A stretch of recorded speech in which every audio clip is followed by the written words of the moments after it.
Mesdames et messieurs, bonjour à toutes et à tous. Bienvenue dans votre rendez-vous d'échange et de réflexion sur les grandes questions de développement de notre pays. Aujourd'hui, nous intéressons à un projet qui suscite beaucoup d'espoir, le programme Simandou 2040. Au-delà de l'exploitation minière, de minerai de fer, pardon, ce programme ambitionne de transformer durablement l'économie guinéenne à travers les infrastructures, l'emploi, la formation et l'industrialisation, bien sûr. Mais quelle place est réellement réservée à la jeunesse, qui représente donc plus de la moitié de la population guinéenne? Quels sont ses devoirs, ses opportunités et ses responsabilités dans la réussite de cette vision? Pour en parler, nous recevons M. Gianka Doumbia, il est acteur de la société civile, consultant, directeur général du cabinet Afrizec. Il est avec nous. Monsieur Yanka, bonjour et bienvenue. Bonjour, monsieur Tenema. Merci. Voilà, mesdames et messieurs, c'est notre invité et c'est ce thème que nous allons débattre tout au long de cette émission. Vous qui nous pratiquez à Kindia, au Fouta, Abdoulaye, plutôt à Zéro mais également à Kankan, nous vous disons merci de rester connectés sur la 101.3. Ali Sane sera là avec nous, comme d'habitude, pour débattre ces questions. On revient dans quelques instants pour entamer le débat. Sur Bonheur FM, mesdames et messieurs, vous l'avez compris, donc aujourd'hui, nous parlons du projet et du programme Simandou, surtout l'apport de la jeunesse et ses responsabilités dans ce projet ou programme, parce que c'est important. Mais bien, pour commencer, Alissane, bonjour. Tenema Doumbouya, bonjour à vous, bonjour à nos auditeurs et téléspectateurs. Voilà, nous sommes dans l'émission au cœur du débat et nous avons comme invité M. Yanka Banoura, comme on l'appelle, c'est très important. Il est consultant et directeur du cabinet Afrizec. Aujourd'hui, nous allons parler de la jeunesse et du projet du programme Simandou, parce qu'il y a des cas. Il est consultant, il va nous expliquer un peu comment ça se passe, quel est l'apport de la jeunesse et à quoi la jeunesse guinéenne doit s'attendre. C'est très important. Bien sûr. Oui, donc alors, mais bien avant de parler donc de l'apport de la jeunesse dans ce gigantesque projet donc ou de programme, parce que vous savez, même nous dans les médias, nous avons du mal parfois à informer les gens sur le projet et le programme. Donc, la première question que nous allons poser à M. Gianka Nora, qui est consultant, donc, on va d'abord lui demander de nous expliquer qu'est-ce qui fait la différence entre projet et programme Simandou 2040. Merci, messieurs les journalistes, vous qui portez très loin nos voix. En ma qualité de consultant et formateur et en même temps directeur du cabinet Afrizec, nous avons une logique d'intervention en milieu public qui consiste à édifier les actions publiques, les actions gouvernementales pour la population. Dans ce cadre, il y a lieu aujourd'hui de faire la part des choses entre le projet et le programme lié à Simandou. D'abord, lorsqu'on parle de Simandou, c'est le nom d'un mont qui se trouve au sud de la région de Kankan et au nord de la région de Jérékouré, qui se situe entre deux préfectures, notamment Beila, où vous avez le bloc 3 et 2, et Kérouani, vous avez le bloc 1 et 2. D'accord. Et ce mont est d'une distance de 110 km. Dans ces monts, il y a des ressources minières qu'on appelle le fer, qui entre dans la transformation pour fabriquer tout ce qui est de voitures, d'étages, d'automobiles et tout ce que vous en connaissez. Le métal. Le métal. Alors, et l'exploitation de ce mont date depuis les années 1973, lorsque pour la première fois, le premier président de la République de Guinée, Ahmed Sékou Touré, a été informé de l'existence de cette richesse. Il en a essayé de mettre en place une structure qui va essayer de mener des études en termes de quantité et de qualité qui se trouvent dans le mont Simandou. À l'époque, il va y avoir une coopération avec le Japon. Une société japonaise appelée Nippon Koei va mener l'étude. Et à l'époque, on avait besoin de 1,5 milliard de dollars pour exploiter. Et ça sent bien la position de la Guinée qui venait de passer une crise de 1958 à 1968, parce que la première année, on a eu notre indépendance, le colon est parti, tout est à refaire. Et c'est un nouveau État, vous en savez qu'il a fallu l'aide notamment de la Russie, et oui, mais précisément le paiement des premiers fonctionnaires, il a fallu que le Ghana prête vraiment de l'argent pour la Guinée. Et en ce moment, 2 ans après cette première crise que la Guinée venait de sortir, il était difficile de trouver de l'argent. Il fallait s'orienter vers le monde occidental qui était beaucoup plus en avance en matière d'exploitation minière comparativement au monde de bloc soviétique. Et ça, sans la position de la Guinée, il était difficile pour Sékou d'être dans le jeu des miniers. Alors, dans ces cadres, il va garder les ressources minières pour des générations futures. Après, Sékou Touré, à partir des années 1997, il y a eu la rentrée des groupes miniers qu'on appelle Rio Tinto, qui va avoir la licence pour faire l'exploration de ces 2 grands mines. Donc, l'histoire est très longue si on retrace. Mais le projet, ça c'est le projet. Le projet, c'est-à-dire désigne l'ensemble des acteurs impliqués dans l'exploitation du mont Simandou.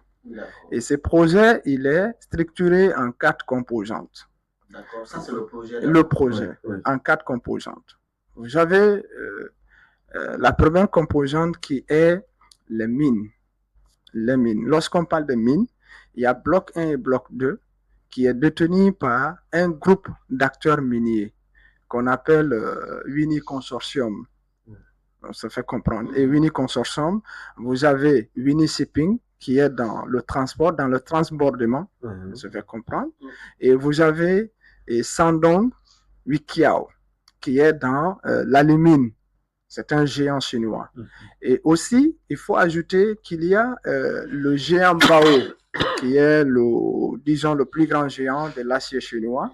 À cela s'ajoute Monsieur Fadi, qui est le propriétaire de la société logistique appelée IMS. Voici l'ensemble des acteurs dans le bloc 1 et bloc 2. Le bloc 3 et 4 est aussi composé d'un groupe d'acteurs miniers. Vous avez Rio Tinto et Sinalco. Depuis 1997, Rio Tinto a eu les licences. Et Chalco est rentré en tant que partenaire en faisant le mariage avec Rio Tinto à partir des années 2010. Alors, tous les régimes qui sont passés en Guinée, chacun a fait la priorité d'exploiter le mont Simandou pour offrir à la population guinéenne le bonheur. Mais Dieu faisant très bien les choses, il a fallu qu'un homme visionnaire qui a dit que je vais résumer la Guinée, un peuple, un leader, une vision, par son audace, il est parvenu à ramener les acteurs miniers pour l'exploitation. Ça, c'est la composante mine. Ça fait comprendre. Et vous avez le chemin de fer, qui est deuxième composante. Le chemin de fer, aujourd'hui, on est parvenu à réaliser un chemin de fer d'une distance de 670 km ou 670 km. Alors, cette distance-là, qui est de la deuxième composante, c'est 2 fois 2 voies. Hein. C'est que de Kerawani jusqu'à Port de Morubaya. Alors, il y a des chemins de fer qui sont 2 voies.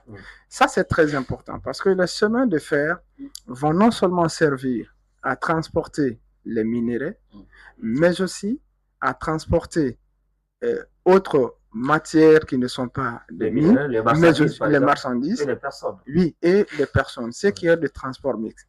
Il y a une autre particularité que les nouvelles autorités ont apportée, c'est le fait que l'utilisation de ce chemin de fer n'est pas à l'apanage, c'est-à-dire n'est pas uniquement réservé aux acteurs, aux sociétés minières dans le mont Simandou. C'est que même d'autres sociétés minières en Guinée qui se trouvent au nord et jugeant la nécessité de transporter l'air, ils peuvent emprunter. D'accord. Ça se fait comprendre.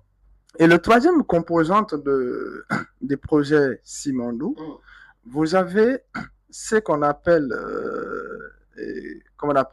l'usine d'acier. Bientôt, la Guinée, au-delà d'exporter, on va connaître une usine de transformation du fer en Guinée. C'est important. Oui, je crois que notre invité a beaucoup de choses à dire, mais nous aussi, nous avons beaucoup de questions à poser. Voilà, donc on va aller parallèlement. Et donc, selon vous, monsieur Djanka Noura, quelle place la jeunesse occupe-t-elle dans cette vision de développement? D'abord, c'est un projet qui a vu le jour aujourd'hui, la réalisation grâce à un président jeune, un bâtisseur, un visionnaire, qui a dit que nous voudrions qu'au-delà des retombées, c'est vrai, on va exploiter le projet, ça va générer 20 milliards de dollars, c'est-à-dire dans l'économie guinéenne. Suffisant, c'est-à-dire qu'on va avoir durant les 30 ans d'exploitation du Mont Simandou, avec le premier contrat qui est signé. Et alors, le président de la République, Excellence Mamadi Doumbouya, a dit, si nous avons ces richesses, c'est-à-dire l'argent que va générer l'exploitation du mont, que va-t-on faire pour la Guinée? Alors, il faudrait qu'il y ait une ligne de développement, un chemin que la Guinée doit définir. Alors, ce chemin, on a appelé le programme Simandou 2040. Alors, ce programme Simandou 2040, qui est une feuille de route de l'État, qui est un chemin de développement global, intégral, équilibré de l'ensemble des acteurs de la Guinée. Attention, ce n'est pas un programme qui est fait uniquement, c'est-à-dire à la dimension du projet Simandou. C'est un projet qui prend en compte toutes les autres recettes que l'État va engorger. Mais que ce soit la bauxite, l'or, ainsi de suite. Mais si vous réunissez l'apport des autres richesses minières ainsi que d'autres richesses non minières, vous en trouverez que l'apport de l'exploitation du Mont Simandou est très élevé. Ça fait comprendre. Ça fait qu'on a même tendance à oublier, bouquer un peu, avec les bauxites et pourtant en quantité qu'on extrait de ce côté. Et qui était déjà la zone spéciale économique. Justement. Maintenant, si vous permettez, jusqu'à présent, puisque normalement l'objectif de notre émission, c'est vrai, c'est d'édifier les populations sur le projet. Je pense que la place de la jeunesse, parce que nous, on a tellement de jeunes, il y a beaucoup de jeunes qui nous écoutent, ils veulent vraiment savoir ce qu'elles doivent vraiment attendre de ce projet. Bien sûr. Je pense que le fait que le président de la République, Excellence Mamadi Doumbouya, soit à la tête de notre nation, est un rêve réalisé de la jeunesse. Parce que dans les années passées, il y a eu toujours des manifestations, il y a eu toujours d'affirmations qu'il faudrait que les jeunes soient au poste de responsabilité. C'est un président jeune. Et aujourd'hui, dans l'administration, vous n'avez en majorité que des jeunes qui sont là. Dans les sociétés minières qui sont dans le programme, dans le projet Simandou, quand vous prenez ceux qui ont de l'emploi, en majorité, ce sont les jeunes. Quand vous prenez les sociétés sous-traitantes, vous avez en majorité qui sont des jeunes. Maintenant, nous jeunes, parce qu'il y en a ceux qui sont en emploi et ceux qui ne sont pas en emploi. Aujourd'hui, nous sommes des jeunes sortant des écoles, offrant des formations qui ne correspondent pas, c'est-à-dire au métier qu'exige la vision 2040 pour le développement de la Guinée, mais aussi qui ne correspondent pas au secteur de métier que les sociétés minières en ont besoin. Alors, dans ces cadres-là, l'État a réfléchi de dire, puisque le programme Simandou 2040, il y a 122 projets que l'État a, et parmi ces 122 projets, il y a un projet qui est dédié à la jeunesse, uniquement à la jeunesse, qu'on appelle Simandou Academy. D'accord. Et Simandou Academy qui est de plusieurs volets. On a d'abord pris à la base. Vous en avez Prytanée qui est là. Nous sommes, disons, à la 4e promotion qui passe le BEPC cette année. Okay. Mais beaucoup vont dire, et les jeunes qui sont maintenant sur l'université et ceux qui ont déjà fini, qui sont sur le marché. N'oubliez pas que l'État a différents services qui consistent à accompagner. Parce que dans notre code du travail, 1,5 de la masse salariale est recouvré par l'État, est prélevé sur l'ensemble des employés de toute entreprise en Guinée qui sont admissibles, c'est-à-dire au niveau de l'impôt, Okay. Ça va comprendre. Cet argent est recouvré par l'État et placé sous tutelle d'une organisation qu'on appelle Office national de formation et de perfectionnement professionnel. Non seulement l'argent, une partie, 1%, on va l'utiliser pour perfectionner ceux qui ont déjà de l'emploi, mais dire aussi que ceux qui n'ont pas d'emploi, il y a de la formation en apprentissage. Pour eux.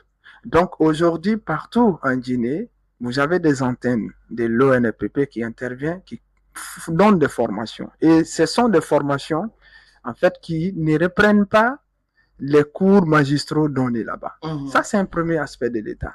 Deuxième aspect de l'État, le ministère de l'enseignement supérieur aujourd'hui, à travers Dr Diaka Sidibé, est en train d'élaborer ce qu'on appelle une cartographie des métiers. Ça va comprendre. Et asseoir des programmes de formation dans ce cadre-là. Et on est parvenu aussi, le ministère de l'enseignement technique et ministère de l'éducation à fusionner les deux pour qu'il y ait une passerelle. Parce que quand vous obtenez le bac, vous rentrez à l'université. Mais par quel concours du cycle normal, vous partez dans les écoles privées. Généralement, c'est quand quelqu'un échoue dans les écoles, dans le cycle fondamental, il se retrouve de l'autre côté. Or, il se trouve que le développement maintenant du pays, on a besoin plus des écoles professionnelles. Voilà, des écoles professionnelles. Donc, vous voyez, il y a ça, ce programme que l'État est en train de travailler avec ces réformes-là. Et nous, jeunes, il ne s'agit pas de s'asseoir pour dire non, est-ce que ça va aboutir, est-ce que ça ne va pas aboutir.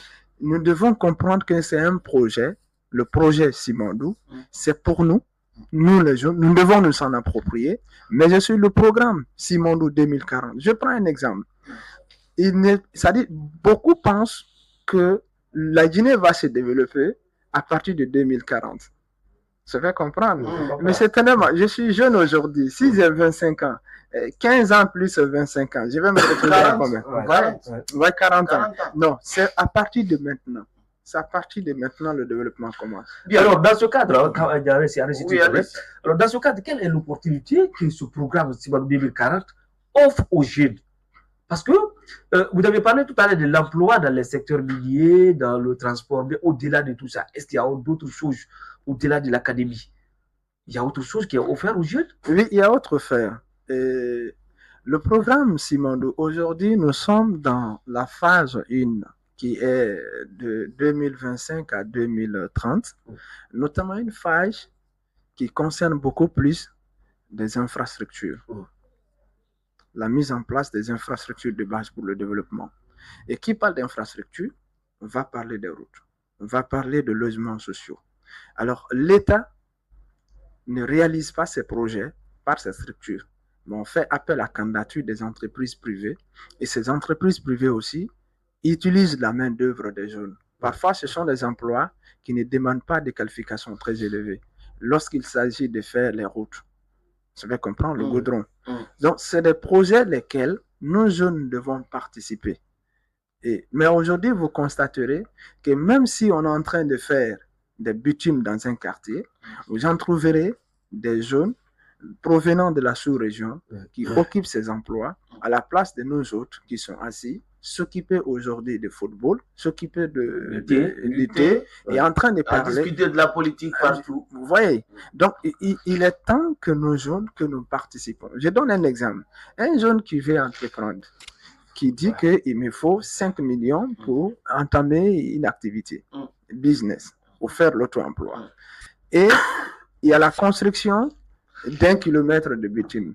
Et cette construction-là, on paye les journaliers à 50 000 par jour. Si vous venez, c'est un projet, par exemple, c'est 6 mois, on va finir de construire, ou c'est 1 an, on va finir de construire. Quand vous êtes là-bas, 50 000 par jour, multiplié par, disons, 25, parce que il y a des jours où vous n'allez pas travailler. C'est beaucoup. Voilà les démarches là. Et quand vous multipliez par le nombre, 6 mois, 1 an, ça va dépasser les 5 millions. Ça peut faire des ressources. Mais souvent, nous sommes produits d'une école qui pense que l'emploi c'est lorsqu'on est au bureau. Je vais vous le dire sur ce sujet. En Guinée, il n'y a pas un problème de travail. Il y a un problème. Oui, il n'y a pas un problème de travail. Il y a un problème d'emploi. Quelqu'un qui est à la recherche du travail ne somme pas. Mais celui qui cherche l'emploi, un salaire, avec un patron, signer un contrat, il somme. Aujourd'hui, si vous prenez la population guinéenne, on sait que le taux d'alphabétisme en Guinée est de 30%. Ou bien. Donc, ça veut dire qu'il y a beaucoup plus d'analphabètes. Et vous avez beaucoup plus de jeunes déscolarisés que scolarisés. Vous avez beaucoup plus de jeunes non scolarisés, ceux qui n'ont pas été à l'école, ceux qui ont arrêté l'école à mi-chemin. Alors, ces jeunes-là, quand ils viennent, ils n'ont pas de problème de travail. Un jeune qui vient du village, qui n'a pas appris de métier, n'a pas un certain diplôme. Quand il va virer dans le chômage, c'est 2 semaines. Alors, lui, il est engagé. Il n'utilise que sa force physique et faiblement sa capacité mentale parce qu'il n'a pas appris un métier. Vous qui avez été à l'école, vous êtes doté de la capacité physique, au même titre que ces jeunes déscolarisés ou non scolarisés, mais aussi d'une capacité intellectuelle. Je pense que celui-là qui a été à l'école, c'est-à-dire a doublement de la chance d'avoir du travail que celui-là qui n'a pas été. Alors, mais nous sommes produits de... Maintenant, donc, si je comprends bien, M. Yaka, ça veut dire que les jeunes guinéens ne sont pas totalement préparés pour saisir cette opportunité du programme Simandou 2040. Oui, je pourrais le dire qu'on n'est pas préparé parce que dans le passé, il n'y a pas eu de programme, de mécanismes fiables visant à inciter les jeunes, c'est-à-dire à penser que c'est eux l'avenir. Vous devez comprendre, c'est eux l'avenir. Et ils doivent devenir, parce que l'avenir, c'est le futur. Mais pour que vous ayez l'avenir, vous devez d'abord devenir. Alors, il n'y a pas eu de programme de devenir. Vous en savez, les 10 années, ou je ne sais pas, dans les années passées, on était plus préoccupé par les activités politiques que par les formations. Et aujourd'hui, un jeune aimerait, s'il a 2 millions, d'acheter un téléphone de luxe que d'aller, c'est-à-dire faire une formation. Vous voyez? Donc, mais à partir de maintenant, les autorités commencent à réfléchir, de mettre les mécanismes pour dire attention, les téléphones que vous utilisez en Guinée de luxe, c'est des téléphones fabriqués par des jeunes d'autres pays. Alors, nous aussi, on n'a pas d'usine de transformation des téléphones, mais nous avons un programme de transformation de notre pays, d'un état non souhaité dans lequel nous vivons aujourd'hui, à un état souhaité qui va offrir du bonheur à chaque famille de la Guinée. Mais alors, Monsieur Dianka Noura, quels sont les secteurs qui bénéficieront le plus aux jeunes en dehors des mines, par exemple en Guinée? Quels sont les secteurs porteurs d'emploi, par exemple, pour les jeunes en Guinée, à part les mines? Parce que je sais que, comme vous avez dit, que c'est un programme. Et dans le programme, tout est dedans. Vous avez parlé de Simandou Academy, vous avez parlé de l'ONPP, que nous, on a compris qu'on ne comprenait pas. Mais à part cela, à part les mines, est-ce qu'il y a d'autres opportunités pour les jeunes dans d'autres secteurs? Oui, il y a d'autres opportunités. Et je ne vais pas dévancer le ministère de l'Enseignement supérieur qui est en train de faire une cartographie des profils d'études et une cartographie des profils d'emploi. D'accord. Parce qu'il faudrait qu'il y ait le mariage entre les deux. Mais lorsque vous prenez le projet Simandou et le programme Simandou, c'est-à-dire 2040 qui appartient, c'est comme la construction d'une maison, votre propre maison. Si vous voulez construire votre maison, au niveau du soubassement, est-ce qu'on a besoin d'un géographe? Non. Est-ce qu'on a besoin d'un juriste? On a besoin de qui? D'un ferrailleur, d'un maçon, d'un coffreur. Je vais comprendre. Et après le soubassement, on a besoin, c'est-à-dire de l'élévation des manœuvres, un ingénieur. Après, on a besoin des électriciens, on a besoin, je ne sais pas, tout ce qui s'ensuit. Je vais comprendre. Oui. Alors, aujourd'hui, ces formations de métier, en un laps de temps, vous pouvez l'apprendre. Et d'ailleurs, je vais vous donner un petit secret. Si vous voulez réussir aujourd'hui, être directeur dans une grande entreprise, commencez par être chauffeur. Parce que je participe à beaucoup de recrutements. La plupart des chauffeurs en Guinée ont appris dans l'État, n'ont pas fait l'école. Ils ne sont pas instruits. Quand ils viennent, ils ont des problèmes d'évoluer en carrière dans les entreprises. Parce qu'il y a des fiches de checklist de contrôle à renseigner. Si vous qui avez terminé l'université en lettres modernes ou je ne sais pas quoi d'autre, vous apprenez à conduire, il y a des auto-écoles. Vous venez postuler dans un recrutement comme chauffeur. Et on va vous recruter, vous aurez plus de sens que les autres chauffeurs parce que vous allez les gérer. Et au fur et à mesure, on va découvrir d'autres compétences, d'autres qualités que vous en avez que les autres chauffeurs n'en ont pas. Vous pouvez aller. Donc, il y a un problème d'accès. Comment entrer dans le jeu, c'est-à-dire comment avoir accès à l'emploi. Exactement. Alors, si vous permettez, parce que là, on va revenir un peu en arrière pour permettre à nos auditeurs de mieux comprendre. Vous avez dit que la Guinée n'a pas un problème de travail, je crois, mais d'emploi. C'est le travail. C'est le travail. Donc, non, je disais qu'en Guinée, il n'y a pas de problème de travail. De travail, mais le problème d'emploi. Parce que emploi, on veut aller s'accrocher quelque part et le travail, ça peut être dans le temps, dans l'espace. Donc, c'est comme ça on a compris. Maintenant, si on prend par exemple en ce qui concerne l'emploi, parce que nous, on va se baser sur l'emploi. Le programme Simandou devrait normalement employer des jeunes Guinéens. Moi, j'insiste beaucoup là-dessus. Maintenant, dans cet emploi-là, vous pensez que les jeunes Guinéens viendront au second plan par rapport à d'autres qui viennent de l'extérieur, ou bien les jeunes Guinéens doivent être au centre de l'emploi? Non, il n'y a pas de... En fait, les jeunes Guinéens ne sont pas au centre, ils ne sont pas derrière. C'est eux les acteurs, c'est eux les décideurs. Le projet les appartient. Mais si tout le monde n'est pas formé par l'État, parce que à part Simandou Academy et à part l'ONPP, il y a d'autres jeunes qui peuvent se former ailleurs. Mais justement, il y a des ERAB, il y a des écoles professionnelles où il faut apprendre des métiers, liés. Récemment, j'ai vu, je pense que c'est vers Beila ou là, quelque chose comme ça, où on inaugurait une école professionnelle qui doit, dans les conditions normales, contribuer à former des jeunes selon les métiers, par rapport aux métiers et qui peut-être dans Simandou, là, le programme Simandou, le projet Simandou aura besoin. Mais est-ce que c'est maintenant et est-ce qu'il ne fallait pas faire ça avant, afin de permettre aux jeunes d'être dans le projet déjà dès le départ? Ça avait déjà été fait, mais il n'y avait pas une politique publique de l'État pour encourager. Ça pouvait apporter de bonheur à quelqu'un, mais si vous ne l'expliquez pas et il ne trouve pas son intérêt dedans, ça va être difficile pour lui de séjour. Au-delà de l'ONPP, il y a ce qu'on appelle l'ASCAD. Oui, l'ASCAD, oui. Qui est un service, on se fait comprendre. Oui. Et aujourd'hui, ces programmes existent. Je vais vous donner aujourd'hui des écoles de métiers, des compétences, parce qu'il ne faut pas qualifier, c'est-à-dire confondre la qualification aux compétences. Aujourd'hui, il y a beaucoup plus de centres de compétences en Guinée que des centres de qualification. Quand je prends des centres de qualification, des écoles professionnelles qui sont là, sortez le long des routes. Vous en trouverez beaucoup plus d'ateliers de menuiserie à l'huile, de soudure, vous voyez, métallurgie. Voilà. Là-bas, c'est des compétences qu'on apprend. La qualification, c'est un diplôme. Et partout en Guinée qui est là, et vous allez trouver même des jeunes qui ont fini d'université, qui ont compris, qui sont en train d'apprendre. Parce que quand vous terminez avec ce métier-là, vous n'avez pas besoin de l'emploi. C'est vous-même qui êtes l'emploi. Maintenant, M. Noura, désolé de vous couper de temps en temps, nous cherchons à comprendre. Maintenant, le programme ou le projet Simandou a besoin de la qualification ou bien de la compétence? Nous avons besoin des compétences, parce que le travail se fait à travers les compétences.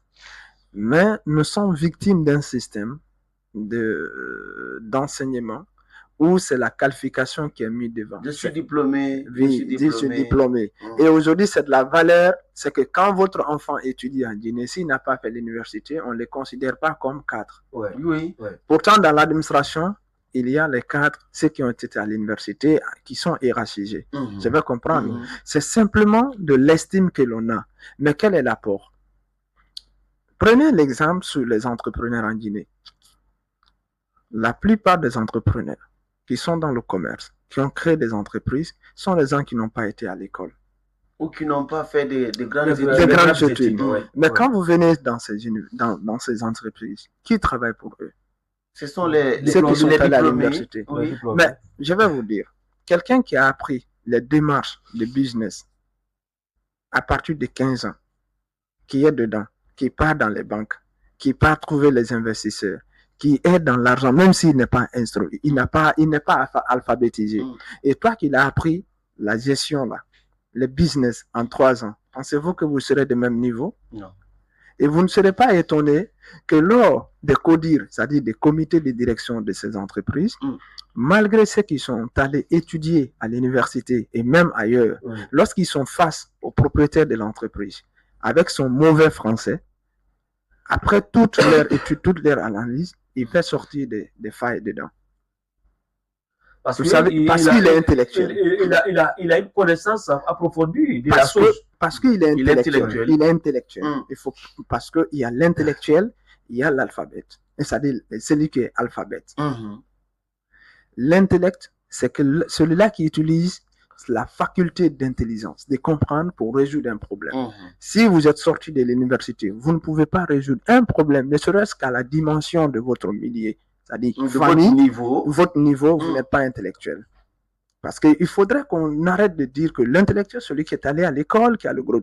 Non, c'est celui-là qui résout un problème à travers son intellect. Ce qui est au-dedans des facultés d'intelligence. C'est ça l'intellectuel. Trouve une solution à un problème. Une solution à un problème. Alors aujourd'hui, nous en avons besoin plus d'intellectuels, c'est-à-dire des compétences, que de brandir les diplômes.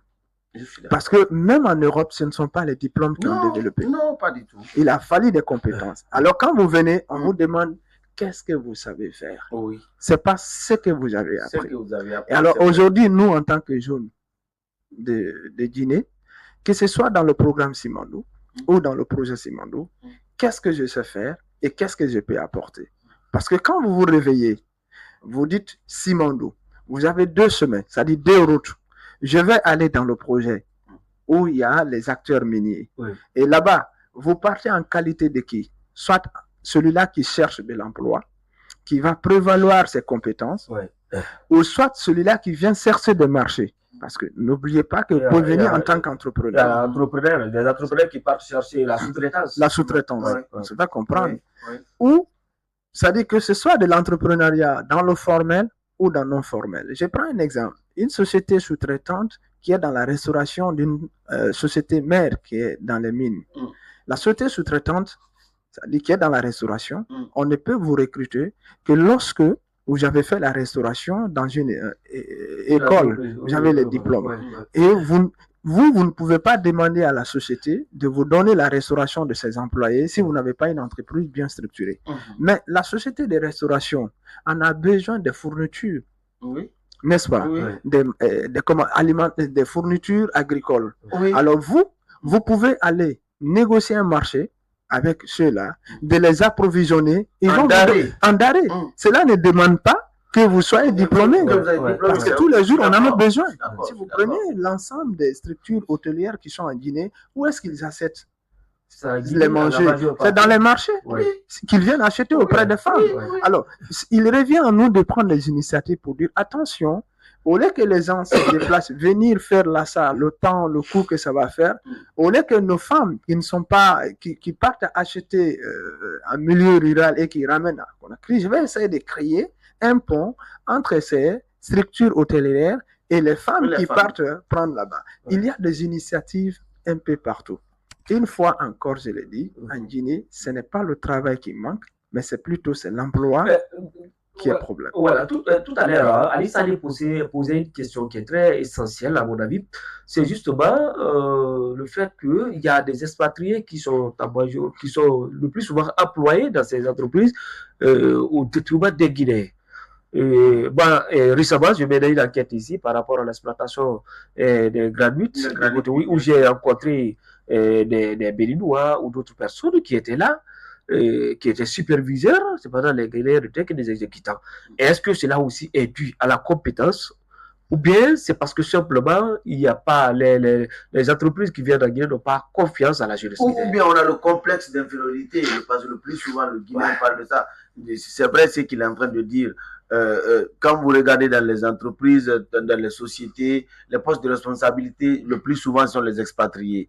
Je reviens encore là-dessus. Les jeunes Guinéens, parfois même ceux qui ont une certaine compétence, sont relégués au second plan, ils sont des subordonnés.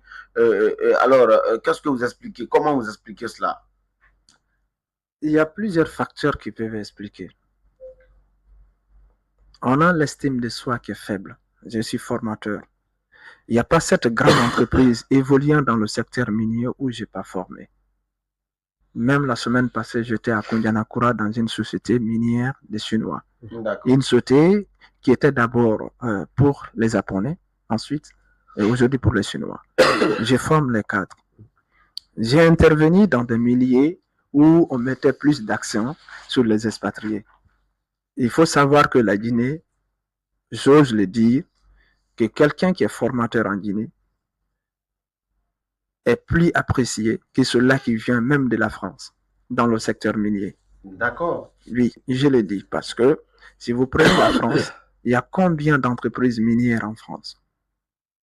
Alors, nous vivons les réalités. Nous avons des outils adaptés aux réalités.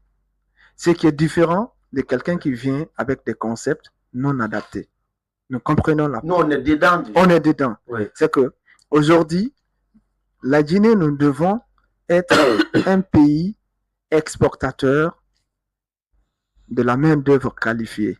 Si vous prenez l'Australie, qui a connu le Simandou méga projet que nous avons, et aussi ils avaient leur projet là-bas, un grand projet du siècle.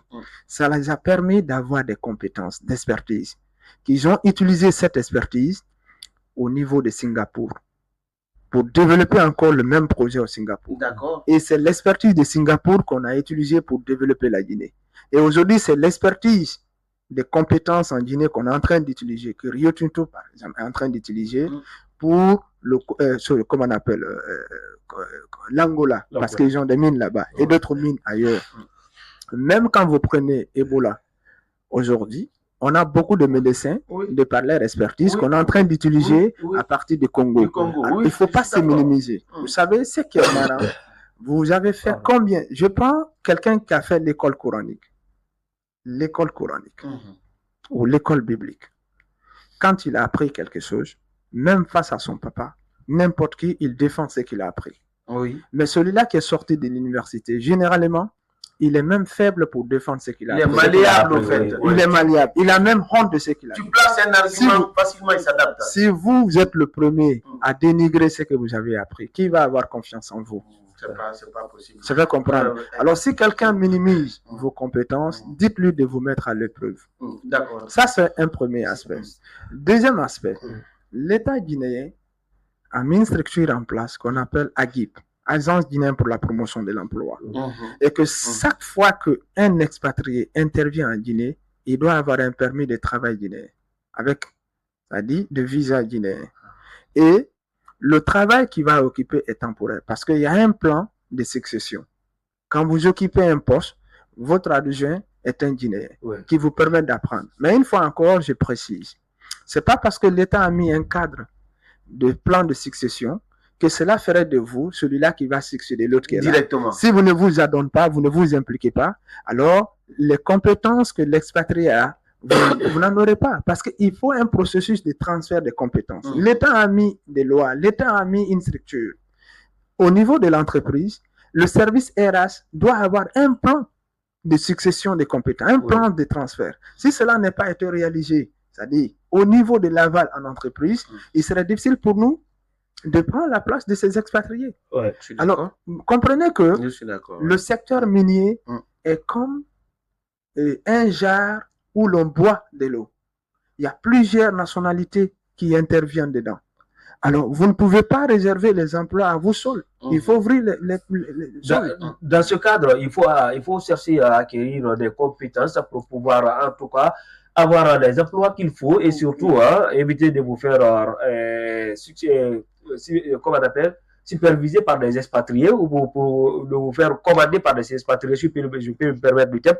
Nous sommes avec M. Djanka Doubia, il est consultant et directeur de cabinet AfriZet, et nous sommes dans votre émission au cœur du débat. Merci de nous écouter. Une fois encore, Ali Sané, c'est important de décider ces différents passages parce que la jeunesse est au cœur du programme Simandou 2040, comme le dit le président de la République, le général Mamadi Doumbia. Mais il est important que la jeunesse sache ce qui la revient d'office dans ce programme et dans ce projet. Exact. Et il faut aussi se préparer, il faut se former, comme l'a dit notre invité. C'est important de se former. Si tu n'as pas une formation requise, que ce soit dans la manutention, quel que soit le métier que tu comptes faire, il faut avoir une certaine compétence pour pouvoir justement batailler. Parce que, il l'a dit, il y a des expatriés qui viennent. Franchement, ils essaient d'avoir d'abord beaucoup de compétences pour venir ils se disent qu'il y a des Guinéens. Donc, si je dois compétir avec eux, il faut que j'ai beaucoup plus de connaissances qu'eux pour pouvoir m'imposer. Oui. Alors, c'est à nous, jeunes aussi, d'apprendre, de continuer à nous former. Oui, et pour continuer cela. Et oui, tu peux poursuivre avec les questions. D'accord. Cette autre question, monsieur Dankanora, c'est les responsabilités citoyennes que les jeunes doivent avoir donc pour accompagner ce programme. Un citoyen, c'est celui qui a des droits, mais aussi des devoirs. Le devoir, c'est d'abord le droit, c'est d'accord. Le devoir, c'est ce qu'ils apportent. La responsabilité citoyenne, c'est agir dans la passivité, dans la paix, comprendre que les acteurs miniers qui proviennent d'ailleurs ne sont pas nos adversaires, ce sont nos partenaires. Ils sont là pour nous accompagner. L'ensemble des ressources que nous avons en Guinée, si nous empêchons par les manifestations, par les grèves, sans faire recours au cadre légal, il serait très difficile que les plans d'extraction de ces minières soient respectés. Alors, l'État, dans ces sociétés, il y a des mécanismes de réclamation, c'est-à-dire des mécanismes de gestion des réclamations, des requêtes. Parce qu'il y a des communautés qui sont épargnées, il y a des zones. Donc, il y a tous ces recours-là qui sont mis en place. Donc, en tant que citoyens, nous devons comprendre que nous avons le devoir de contribuer à la construction de notre nation. En comprenant que nous ne sommes pas de même culture, de même éducation, de même valeurs, de même orientation que ceux qui viennent d'ailleurs. Mais nous sommes tous liés à un projet et que nous avons l'obligation de collaborer.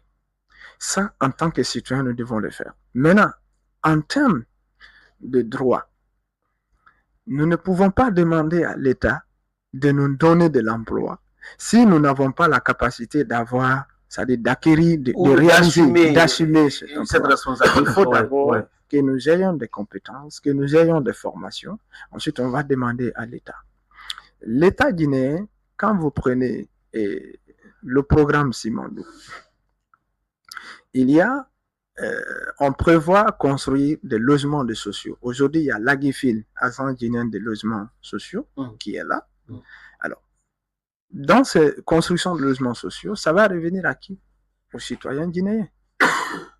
Ça va comprendre. Mais ça ne serait pas comme si on va venir s'arrêter en ligne, attribuer gratuitement. Voilà. Ceux qui auront les moyens, ceux qui auront la qualité d'acquérir une maison, c'est ce qu'ils vont avoir. Donc, en tant que jeunes citoyens, il revient de savoir, nous relevons de quelles circonscriptions, comme on appelle administration locale, je parle de mairie, et de partir auprès de la mairie qui a des compétences diverses pour demander, aujourd'hui, nous jeunes évoluant dans le sport, nous jeunes évoluant dans l'éducation, nous jeunes évoluant dans tel, il y a un programme de développement de la Guinée qui est là. Qu'est-ce qui revient comme des droits à notre commune? Ce n'est pas de la manifestation. Avec des courriers, vous rédigez, vous rencontrez avec eux. Les mairies aussi vont essayer de partir au niveau du gouvernorat, au niveau des collectivités, du ministère de la décentralisation. On va dire, dans votre commune, parmi les 122 projets, voici ce qui vous revient. Parmi les réformes, voici ce qui vous touche. Parmi telles, ce qui vous touche. Mais aussi de savoir quand est-ce que ça peut nous venir. Et lorsque l'État en attribue un marché à votre commune, à votre quartier, vous devez faire en sorte que le programme soit respecté. Si par exemple une entreprise est en train de construire une école et que le projet s'est arrêté, ce n'est pas de s'asseoir autour du thé dans les cafés. L'entreprise a ceci, il y a cela, ils ne font pas ceci. Est-ce que vous vous êtes levé en tant que citoyen, venir demander, parce que vous êtes dans une famille. Dans une famille, il y a des ménages. Je vais comprendre. Il y a des chefs de ménage. Il y a des carrés, il y a des secteurs. Il y a le quartier. Il y a le quartier, ainsi de suite. Donc, vous avez des voies de recours qui sont à votre disposition, qui vous permettent en tant que citoyen de savoir qu'est-ce qui me revient de droit. Par exemple, même la desserte, que ce soit de l'eau, de l'électricité, il y a des chefs d'agence, des chefs de zone, un peu, des agences et des chefs de zone. C'est ça. Alors, M. Dianka, sans vous couper la parole, nous sommes pratiquement pris par le temps, il nous reste qu'une minute, presque pratiquement. Alors, dernière question rapidement à répondre à 30 minutes, puisque certainement on va revenir très prochainement, parce qu'il y a beaucoup de choses à dire autour de ce projet, puisqu'il y a l'essentiel qui restait, mais malheureusement on n'est plus par le temps. Alors, quel conseil aujourd'hui aux jeunes qui aspirent à travailler dans le projet Simandou? Quel conseil pouvez-vous les donner? Rapidement, le conseil que j'ai à donner, prenez Simandou comme la construction d'une maison. Si vous pouvez vous rendre à la construction d'une maison, regardez cette caméra si vous pouvez vous rendre utile à la construction d'une maison de votre quartier, ça c'est que vous pouvez vous rendre aussi utile au projet. Ne faites pas trop de réflexion. Et ce que j'ai à dire, merci, nous avons un président jeune, avec un peuple, un leader, une vision, avec sa force, parce que vous en savez, le 5 septembre à nos jours, nous étions dans la transition, avec l'insécurité dans la sous-région, avec les relations internationales, CEDEAO, on n'avait pas confiance qu'on pouvait gérer la transition. Aujourd'hui, Dieu merci, on en a fait, on est sorti. Alors cela a donné la crédibilité. Si les partenaires techniques et financiers à l'international ont eu confiance, c'est-à-dire au chef de l'État pour nous accompagner, nous aussi, en tant que jeunes, nous devons avoir confiance en nous, confiance au président de la République pour l'accompagner. Et j'ose le dire que même, c'est-à-dire la participation de la jeunesse, c'est vrai, ce n'est pas tout le monde à la fois. Mais au fur et à mesure, les gens trouveront de la nécessité qu'il faut venir. Parce que si nous ne faisons pas le développement de notre pays, c'est d'autres zones en provenance d'autres nations qui vont en profiter. Ils vont en profiter sur le mot. Merci beaucoup, M. Dianka Banora, M. Dianka Doumbia. Merci d'être passé dans cette émission pour répondre à nos questions. J'espère que ça ne serait pas la dernière. Voilà, nous aurons le temps d'être avec vous également. Merci Ali Sane. Merci à vous. Pardon, fidèle d'auditeur, vous l'avez compris, donc je suis un peu grippé. Donc, merci à notre invité, M. Dianka Doumbia, qui est analyste et qui a donné d'abord des éclaircissements par rapport à ce programme et projet Simandou. Nous espérons rallonger cet entretien très prochainement dans d'autres numéros de cette émission. À toutes et à tous, merci de nous avoir suivis. Merci à nos différents techniciens ici derrière les caméras, Malal Diallo, derrière la console numérique, c'est Amadou Kanté. Du côté de Kindi Omar Kondo, au foot Abdoulaye Slakernoba Yuba, à Kankan Fodebra Massouma Zéreporé, Mamadi Maoumou, ce sont entre autres techniciens qui vous ont permis de nous entendre tout au long de cette émission. On se reprend très prochainement dans un autre numéro. D'ici là, portez-vous bien.